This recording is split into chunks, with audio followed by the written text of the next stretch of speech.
as he said, my name's Kylan Francis. I work for TxDOT. My title is the Director of Transportation Planning and Development for the Lubbock District. So that long title essentially means I am over our design group, our environmental group. I work alongside with our right-of-way acquisition side of things, and then also in charge of survey. So essentially anything that has to do with preparing plans, for construction projects for TxDOT. I do a lot of planning and programming too. So Loop 88 is a very long-term planning project. So we've been working on this since 2008. So as you can imagine, that's an extremely long project.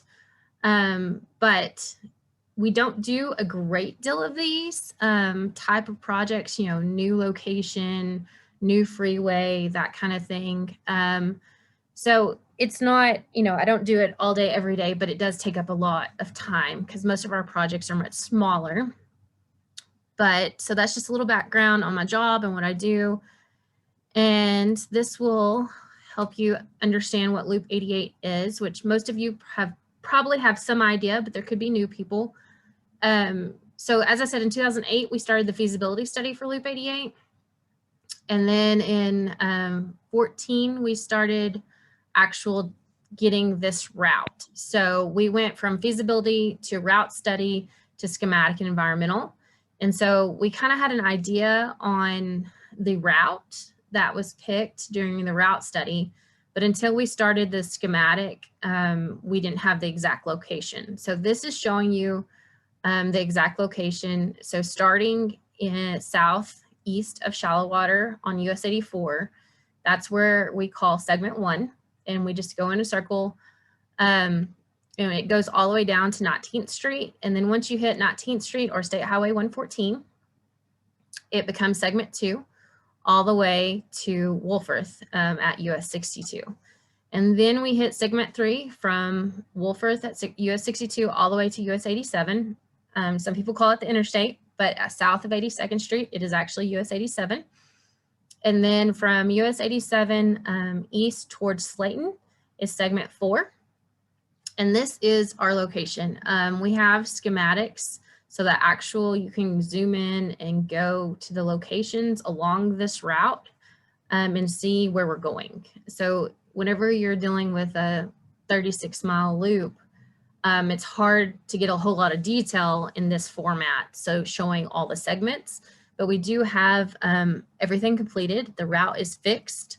We will not change it. Even if somebody builds something new, where we're going, that's where our loop is going. We are environmentally cleared, so we're not changing it. So I'll go into that part a little bit. As I said, it's approximately 36 miles. There's some change on there, but segment 1 is about 9 miles. Like I said, from Shallow Water to 19th Street or State Highway 114. And then segment 2 is actually 6 miles. Segment 3 is 12 miles. Segment 4 is 9 miles. And these dates are just estimates on actual construction. So this is estimated construction. So we're saying that we will finish segment 3 in the 2030 time range. And then we are saying we'll go to segment 2. And then we would go to segment 4 or 1. Now that's not set in stone for sure. We're actively working on segment 3 right now. And so that's the one that I actually have real dates for and good estimates for. The rest of them are just guesstimates at this point. Things that we would like to do, because I'm not even positive. We waffle between going to segment 2 and going to segment 4. So on which one's the higher priority. And mainly the reason segment 4 would be a higher priority is because we're trying to tie into US 84 south of town, because we have a lot of traffic that comes in off that roadway. And so it'd be nice if we could get it to go around the city. And we also are going to treat this as like our freight corridor around the city of Lubbock. So that's just a little background on that. As I said, we started the feasibility study in 2008, finished in 10. Route study was 13 to 14. We started environmental and schematic design work in 16 and we finished in 20. So that's for all of the segments. Was started in 16, we finished up our last hearing in 20. So we're completely done with this portion. Segment 3 is the only one that's moved on to detailed design and right-of-way acquisition, utility adjustments, and construction. And we haven't even started construction yet. We will let in June of this year, so June 2021, we will let, but the amount of time for us to get contracts back, for the contractor to get materials ready, they won't actually start till the fall of 2021. And so that's when it's coming. It's going to happen soon. But as everybody who's driven out there, there's been lots of speculation about it, but it's not construction. Right now, we are actually actively doing utility adjustments and we're demoing buildings that we have purchased. And so that's all part of the right-of-way acquisition utility adjustments. Is the only thing that's going on right now. The plans are complete. We have to submit our plans into Austin 2 months before letting, so they're there. They go out to the contractors so they can start estimating and bidding the project. So that's where we're at right now. Let's see. So this is these blue lines right here. These are our first construction projects that are going to let in June. So we're going to do this first 4 miles from Avenue U to Chicago right here first. And it will include all of our major arterials in the city of Lubbock. It includes University all the way through Slide. So one of the reasonings on why we started in the middle of the project is because you have to, so this piece right here, the next one on US 87 will have some, we'll have tie-ins to US 87, rebuilding the bridge, but it's hard to build 1 mile of a freeway and go back to 2 lane. So our idea and reasoning behind it is because we wanted to have something when we built this intersection and people to get off at US 87, we wanted them to have some freeway to drive on before we put them back to 2 lane. So we are building the first 4 miles first, and then we're going back and building from Avenue U all the way to half a mile east of US 87 to hit this mark. And so this will all be tied in. We're having to do major changes on US 87 to get the tie-ins fixed there too. So the 2 miles, 1 mile north of 1585 and 1 mile south, we are actually having, it'll be extensive construction there too. And that's the next construction project. And then the third one is from Chicago, where we left off on the west side of the first project, to Quincy, which Quincy doesn't exist right here, but if you go far enough north, you'll hit Quincy Street. And so it's essentially the half mile mark in between this section. And that's a 2 mile project. And then the next one is another 2 mile project. So it's from Quincy to a half mile east of 179. 179 is right here, and it's otherwise known as Inler Avenue at this point. And so we'll build that. And then the last project is from a half mile west of 6282 to FM 179. So essentially we're going to build this whole piece. And if you notice this piece that turns off at an angle, that is all new location. So we'll stay on FM 1585's existing roadbed and be within that right of way. And then we'll do a new location to have a tie-in at US 62. And so with this project, we won't build across the railroad. We will stop our main lanes about halfway through this new location portion. And then we'll go to frontage roads and we'll tie in at US 62 with a signal until we can actually, so the next piece, we have to build segment 2, and then we have to build the intersection to get it all completed at this intersection. But so it'll be an interim condition with this construction project. And then these are just some typicals. It's going to be a 6-lane freeway.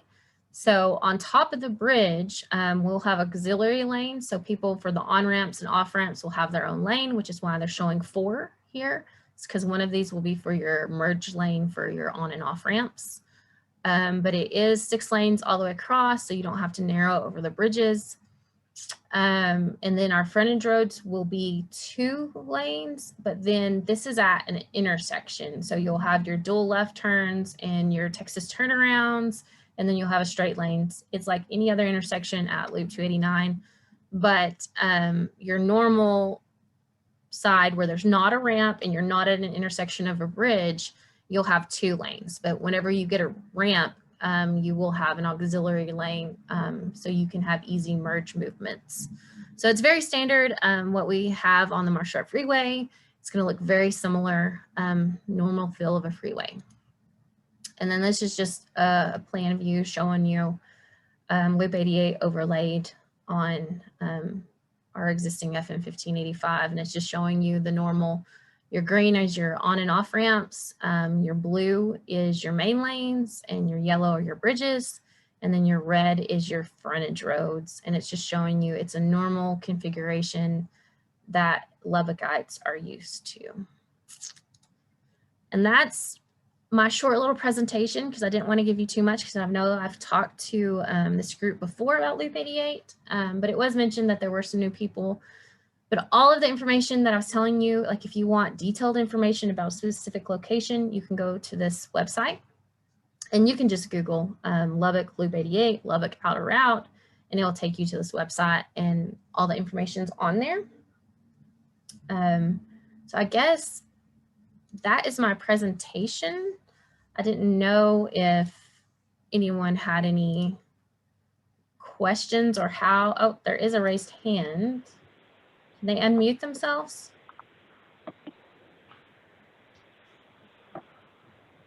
Jack, can you hang on a second? Let's see. Let me get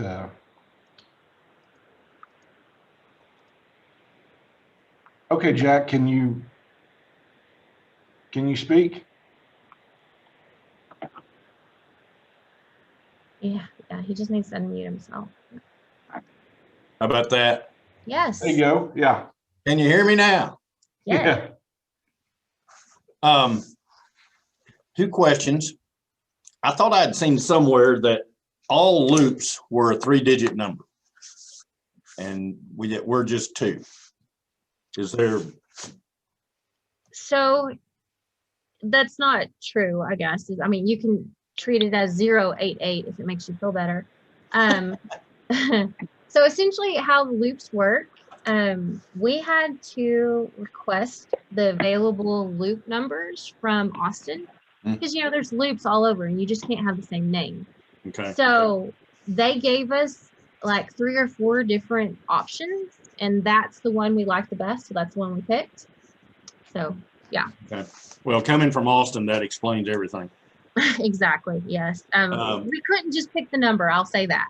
Right. And in your presentation, Kelly, you indicated a dual merge. Does that mean that there's going to be 2 lanes that will be able to merge onto this loop? Or is it just the one merge lane, and then you'll have the, I don't know if you want to call it the suicide lane or what, for the people that will not know how to use it? No. Okay. So like on the freeway, Marshall Freeway, so some of Loop 289 hasn't been converted to an X configuration. So this loop, it's called an X configuration. So you get off right over the bridge, you run on the frontage road all the way down, and then you get back on, right? So it makes an X pattern if you look at it from above. Right. So on the frontage road, you'll have that merge lane, that whole length on that frontage road before, from the off ramp to the on ramp, right? And so you have that merge ability. And then, so some of Loop 289 doesn't have that, which makes it a little dicier, I guess we'll say that. So that's why that's how it's done now. But on the bridges, the same thing. When you have an entrance ramp, you will have a dedicated lane for that ramp. So you don't have to merge immediately soon as you get to the freeway. It gives you more cushion for that merge movement. So that's what I'm saying is, that's why it's showing like 4 lanes on the bridges, because one of those is just strictly for that on-ramp. Yeah, well, I know it's a disaster at the slide road overpass to the spur 327 exit. That is, you know, that's a take your life into your hands area right there every day. Yeah, so that's what, if people would just move over, it'd be lovely. But, and that's kind of why they have like a lot of the words written on the ground, you know, trying to encourage people to move over because that on-ramp's coming. Which that situation, that's hard because it's not new location, right? So we had an existing system and then we're trying to tie in a new freeway to it. And there's just really not a lot of, it's not optimal. Whereas with Loop 88, it's all new. So we're going to do the best designs, right? And so you shouldn't have any of those funky situations because even at US 87, which is an existing freeway, we are, like I said, we're completely redoing that whole intersection. We're moving the roadbeds over and everything just so we can get the easiest way for people to merge safely. So yes, I completely understand what you mean, but yes, we will have those merge lanes so you won't have to, because you know, sometimes you get on some certain parts of Loop 289 and you've got to get in that lane. Like you don't have a space to merge. It's just, it dumps you out.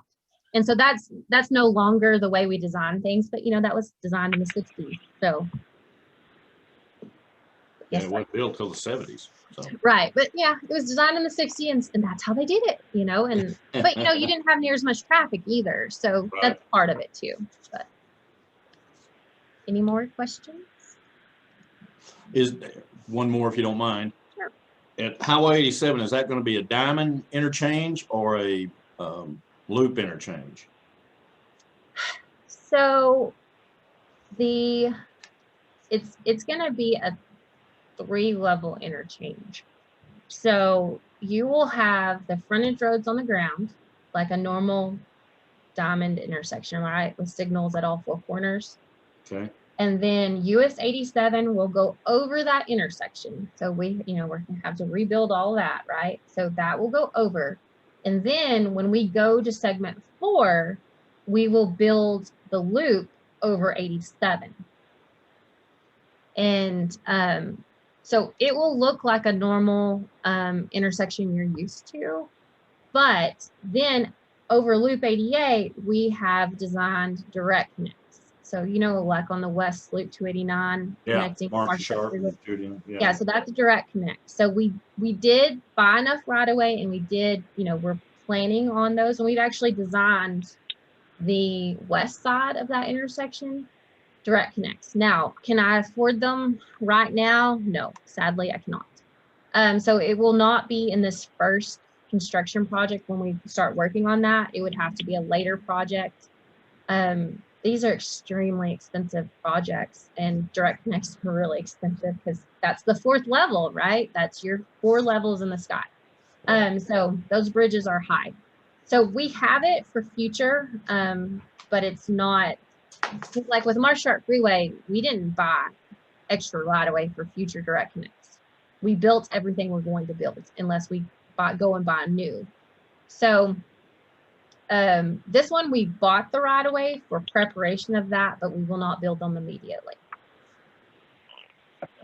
Okay. And then there's a question from Keegan. Will Woodrow Road be expanded prior to Loop 88 to accommodate construction congestion? So Woodrow Road from 87 to Slide is under development, right? And so it's not supposed to let until 23. So at some point, sure, it could be used for that, but it's not going to get done before this one lets in June, right? So, you know, it's coming, but it'll take probably a couple years. It probably won't be done until 25, maybe. So it might be ready, widened and ready by my second letting of Loop 88, but this first one, no. And so just a little bit on the traffic control, we're going to leave the existing 1585 where it's at today. And so the first thing we're starting on are the intersections and the south frontage roads. So it would be your eastbound frontage roads. Those are the things we're doing first. So we'll actually build that south side of the intersection, those frontage roads, and then we'll build the north side of the intersection. And once we get that built, we'll flip traffic to the south frontage road. So we're trying to keep it to a minimum to try not to interrupt the flow of traffic, because I know there's already congestion issues on 1585 Stay with the 2 lanes. But once we get those frontage roads built, you'll be good, because essentially you're going to be in a 4-lane divided highway, right? While we build the middle main lanes. So it's going to be a couple of years of pain, and I know it is. But we're trying to keep it to a minimum, that we're making the contractor do milestones, like giving them a time frame for each intersection. You know, they can't just go in and sit there tear it up and let it sit there for 2 months. They have to go in and get out, or we're going to charge them money. And so we're doing everything we can, no promises, but that's just a little bit on our traffic control. Blake says, do you know the timing and number of lanes being expanded on 114th from 87 moving west? So through the MPO, so the Metropolitan Planning Organization, they funded a piece of 114th. They funded from Quaker to Indiana. And so that one is actually going to let in August of 22. I don't know if it'll for sure take at least a year probably, but it's only a mile, so it might be, you know, a year or less on that Quaker to Indiana. And so it, like I said, it lets 22. So by, you know, fall of 23 or so, it'll be nearly done. The other piece from Quaker to Slide, the city is actually doing themselves. And I believe it went out to bid. They're supposed to go out to bid January or February of this year. So they'll start work on that probably this summer from Quaker to Slide. But I don't know a whole lot about that. I just know they are working on it, and I believe they have everything ready for contractors. So, any other questions? Hey, Colin, this is Colby. Can you hear me? Yes. Okay, I didn't know. Cade likes to mute me, so. I So tried. when we start in segment 3, it looked like we were going to be crossing over Slide, Quaker, and I don't remember if Indiana was part of that too. So how is the flow of traffic going to work flowing north-south when we're having construction on the outer loop at Slide and Quaker? Is it just going to be diverting it from Frankfurt over to Indiana, or for the people that live south of the Loop 88, what's going to be their best route to get in and out of the city? So, I mean, they can still use the roads they normally use today. But yes, as you said, you know, so it's going to go all the way from Slide and University. All of them will be in that first construction project. But we're not going to do them all at once, right? We're going to start, which I'll say this is what our plans say. The contractor has the right to make changes. So I can't guarantee, but this is what we're going to tell them to do, is start at Avenue U, so the east side, and work west. That's our configuration. So they'll start there on the frontage road and work their way. So in theory, they should do University, then Indiana, then Quaker, then Slide. So at all times, those intersections will be open, right? It may be interesting. You may be, you know, pushed one direction or the other to get that lane of traffic through, but you will have a lane of traffic one way each direction. Now, mind you, you know, it's obviously going to, which a lot of these roads south aren't widened, so that may not be a huge deal, but there are a few, like Indiana, that are widened south of 1585, that you would be narrowed down to get through one lane through the intersection. You know, if you lived on closer to 87, then sure, you might want to just head to 87 and go north. Or even if you live, you know, to the west, you know, go to Frankfurt, like you said, you could do that. But they all will be open. It may be a little painful, I guess is how you're gonna have to look at it. And usually, I can't guarantee, but a lot of times in construction, it's actually faster for us to do 4-lane stop condition. Like you can get people through the intersection faster.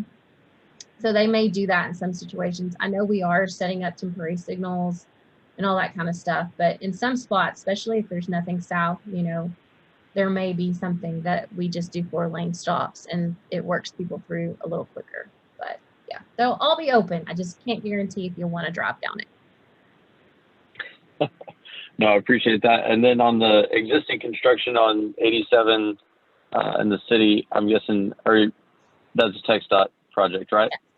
Yeah, that's on the that's actually on the interstate. Yes, in between loop and loop. Yep. Right. And then do we have an estimated completion there? Well, they're saying May. They should be done by May, or maybe end of May. They say May. And it is Weber, and they're pretty good. They meet their deadlines, so I'm confident that maybe by the end of school we should be all cleared up on that. I mean, if you've noticed, they have some illumination up now on the interstate, so that's a good sign. Because for a while we were waiting on the illumination a long time for it to show up. So, you know, it goes all the way to Plainview. I don't know if y'all realize that, but that construction job goes all the way to Plainview. So, but it's cable barrier outside of New Deal. They're installing cable barriers. So, and then in the city of Plainview, they're installing the same thing they're doing in the city of Lubbock. So it's a large project, but they say they're going to be done by the end of May. You know, hopefully they will be, because I drive through that construction zone every day, twice a day, as I'm sure a lot of you do. And then, so I heard you talking about the bid process and when things are going to be let, but I mean, are there any critical dates or upcoming activities for the project? I mean, I'm guessing, is all the eminent domain, has that all been closed out, or we past that, at least on segment 3? So for the construction project, for the first one from Avenue U to Chicago, we're good there. Now the rest, like if you go west on segment 3, we're still in that process. So we've acquired quite a bit, but we haven't acquired everything. We've acquired the majority of the second project from Avenue U to, and then up and down 87. But there are a few parcels that, you know, we're still waiting to go through the eminent domain process on those. So we have a great deal of it. It's just, you know, it's not everything if you're talking segment 3. But for this construction project, yes, we have that. And that's why we're doing the utilities. Because if we didn't have the right of way, we couldn't relocate the utilities. So we've had that for quite a while, possession of it. So. Okay, thanks.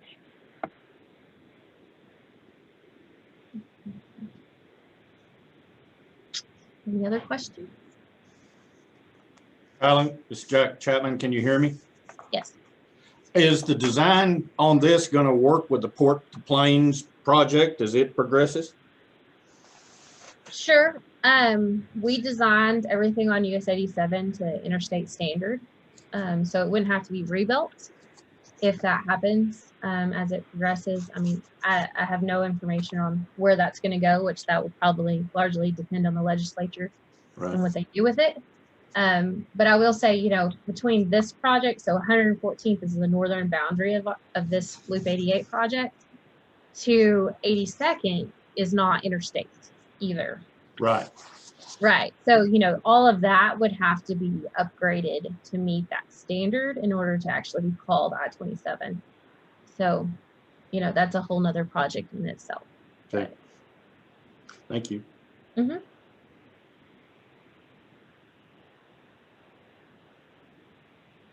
All right, anybody else have any questions for Kylan? All right, Kylan, well, we appreciate. Good deal, Yeah, Colin. We appreciate you making the time for us and carving this out.